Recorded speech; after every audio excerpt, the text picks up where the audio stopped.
Hi, welcome to part 3 of the LED sign project. So in part 3, we're going to go over how to do the calculations properly, getting the resistor, wiring the resistor up, hot gluing, and testing. So make sure you test before you completely finish it and solder everything together.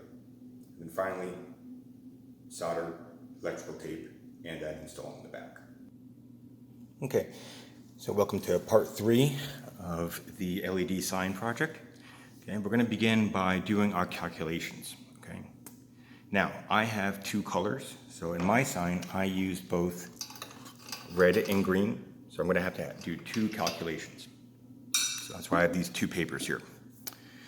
Okay, and it's not as complicated as you might think. Okay, so I'll do red first. So it says each LED will need 0.02 amps of current, so we multiply the number of red LEDs by 0.02. Okay, now in my sign, I have 11 red LEDs, so I'm going to put 11 here. Okay, then 11 times 0.02, okay, would be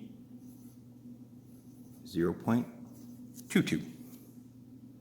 Okay, then, so that's the total current that I'm going to need. Now, step 2, required resistance. Okay, so in order for the required current to flow, we have to have a certain required resistance. Okay, the voltage is 3.3 volts. That's what's coming off of your little circuit board. So using Ohm's law, which is V equals I times R, or put another way, okay, if we get resistance by itself, resistance is voltage over current. So we know the voltage is going to be 3.3, and the required current is what we just found. So 3.3 divided by 0.22. Now obviously your numbers are going to be different.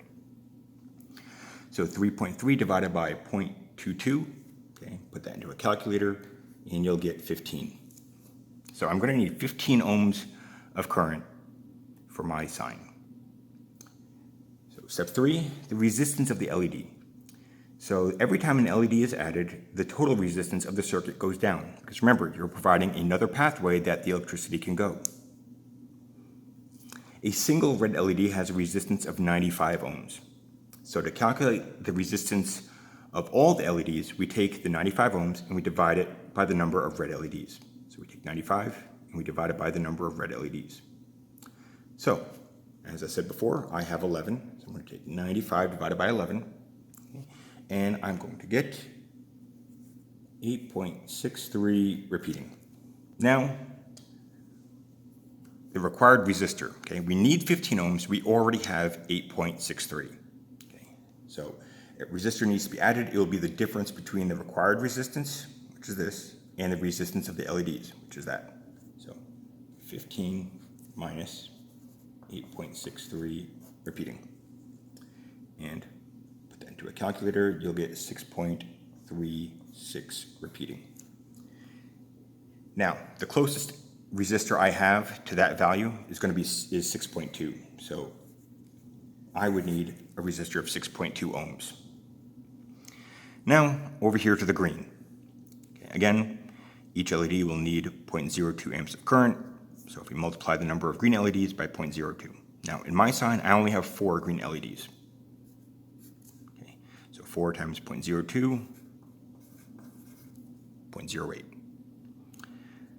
Now, the required resistance.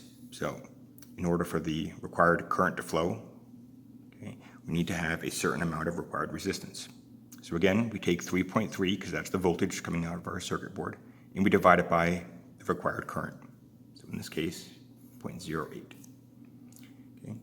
And when you put that into a calculator, you'll get 41.25 ohms. Okay. Step 3, the resistance of the LEDs. So again, every time an LED is added, the total resistance of the circuit goes down. A single green LED has a resistance of 105 ohms.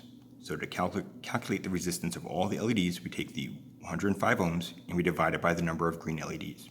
So 105 divided by the number of green LEDs. And I have 4 green LEDs. So 105 divided by 4 gives 26.25. And step 4, a resistor needs to be added, it will be the difference between the required resistance, which is this, and the resistance of the LEDs, which is that. So 41.25 minus 26.25, and turns out exactly 15 ohms, okay? And I have a 15 ohm resistor, okay? So that will be my resistor for my greens. This will be my resistor for my reds. So now, once you have your calculations done, I'll give you the resistors that you need. Okay, so we've done our calculations, okay, and we figured out that for my red, I would need a resistor close to 6.36, okay, and that would be this one. Okay, this is 6.2, it's the closest one I have. And for the green, I needed a 15 ohm resistor, and I actually have a 15 ohm resistor here. Now, so we're going to have to solder some wires to these. So with each of them, I'm going to solder a wire of the color it's going to. So since this is going to be my red one, I'm going to use a red wire. And wrap these the same way we did our LEDs, just by spinning around like that. Okay. And this is going to go to my green. So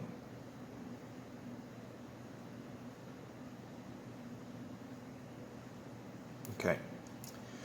Now on the other side of each of these, I'm going to put a blue wire. Okay. Now, if you're wondering why am I putting a blue wire onto the other end, it's because it's going to meet up with this blue wire from our circuit board. So again, by color coding just makes hooking them up a lot easier later on.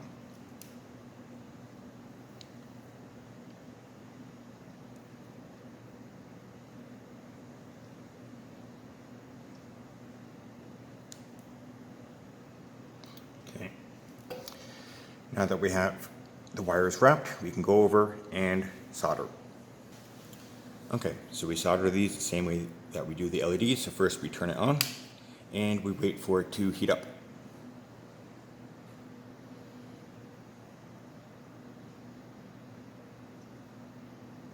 Okay, so now it's heated up. Right, and hold it down with the tip. So, and then we can move the solder in.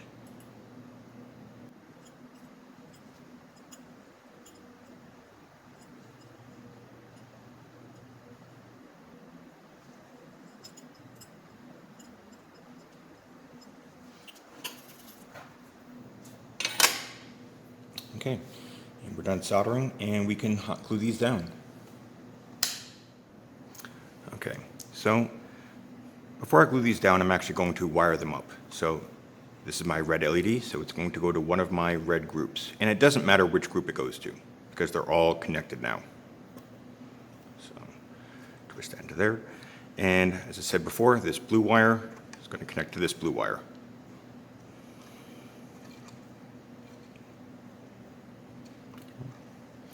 And with my green resistor, this is going to go to my group of green.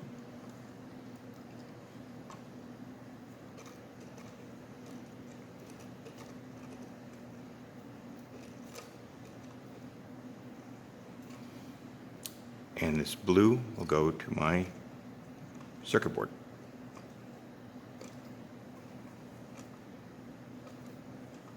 Now, if you have blue LEDs, you will have a resistor that has two blue wires on it. Okay? And if that's the case, that's fine. And it won't matter which blue wire goes to your group of blue and which goes to your circuit board. Okay, so I know that each of them can reach, and now I can hot glue them down. So I'm actually going to hot glue them along the wires.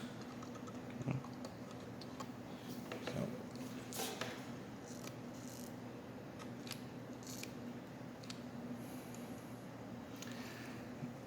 And just hold them down for a minute until that hot glue dries.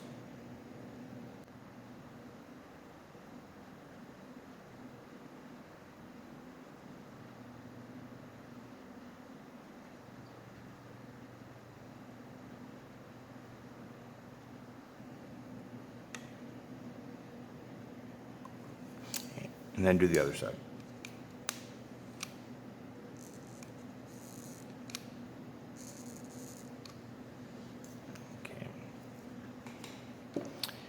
that'll make sure that those stay put and that they don't accidentally touch each other. Okay. Now, once the glue is all dry, you can actually test this out. Okay, so I would take this and I would plug it into one of the chargers, and I'll see if they all light up, if none of them light up, or if just some of them light up. Okay? And depending on what happens, okay, you'll have to do different things. Okay, well, glue is dry, so let's test it out. So, plug it in, and if I turn it over, okay, so all of them work, except one. So let's take a look at that one. Okay, so this one right here, so let's see.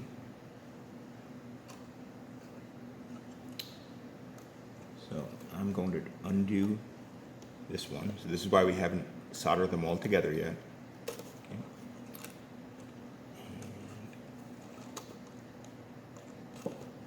Okay. Now let's see if it's hooked up backwards. So if I switch the wires around, and yep, that one is wired up backwards. So you can see that this red wire was attached to the short side. So this is a common occurrence, which is why I wanted to show you what you would do. Okay, so if that was the case, you would take the wires and just switch them. Okay? And if you're wondering, well, is it safe to touch the wires while it's running? And yes, because the maximum voltage coming in right here is at 5 volts. Okay, so it'd be like holding not even like holding a 9-volt battery. Okay, now if all of them lit up to start with, great. Okay, you wouldn't have to do anything. Now say none of them lit up.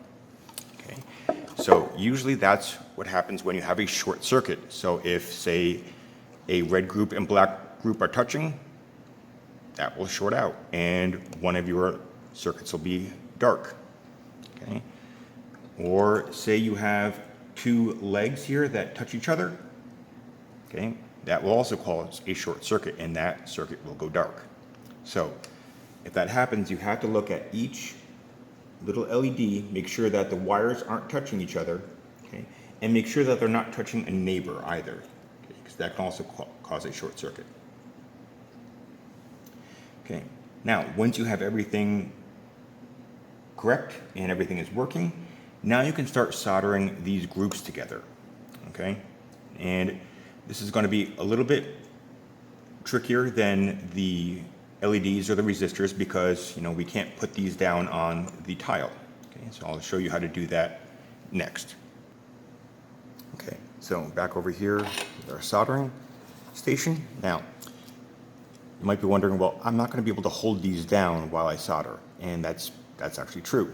So what we're going to do is we're going to put just a tiny bit of solder on the end of our soldering iron. Okay, we're going to hold that against our group, and that'll help transfer some of the heat a little bit better. And then we'll add in some more solder to the wires. Okay, and you can get at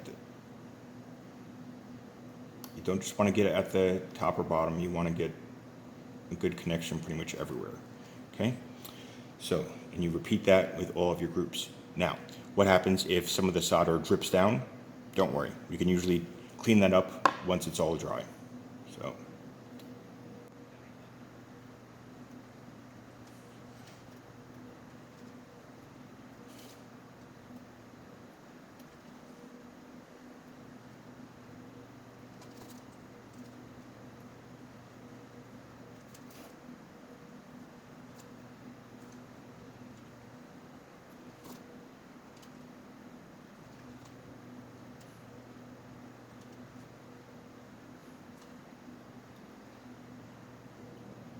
okay, so now that you have all of your groups soldered together, okay, what we're going to do is we're actually going to wrap these with electrical tape to make sure that when we put the back on, the groups don't accidentally, get squished down and touch each other.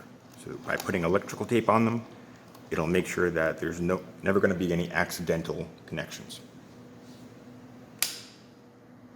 Okay, so now that we have all of our groups soldered, we're going to wrap them with electrical tape, because when we put the back on, we don't want two groups accidentally touching each other. Okay, so the way this works is like this, and then you can just fold it over on itself.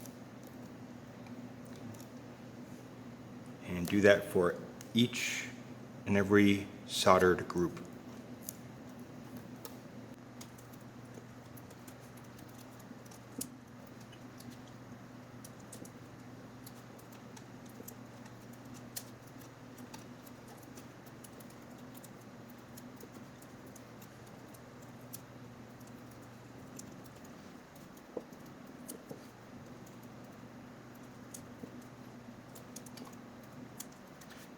Okay, so now all of the groups are covered with electrical tape.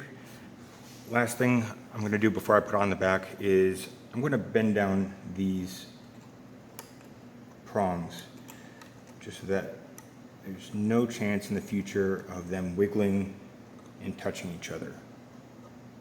So make sure they don't touch each other, make sure they don't touch their neighbors.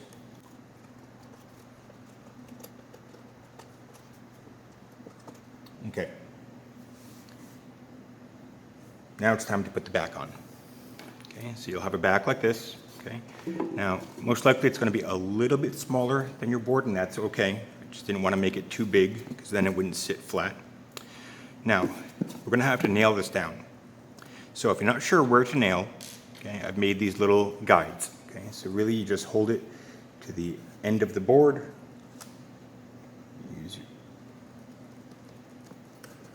Make a little spot. And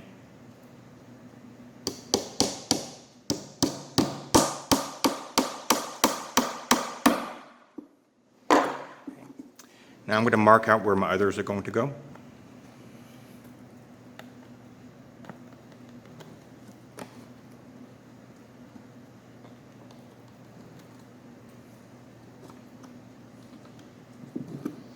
Okay. Now I'm not going to put those nails in right now, because when you turn it in, I need to be able to open it up and look at your connections and soldering and make sure you did all of the correct steps. Okay. Once it's all graded, then you'll be able to nail these down and take it home.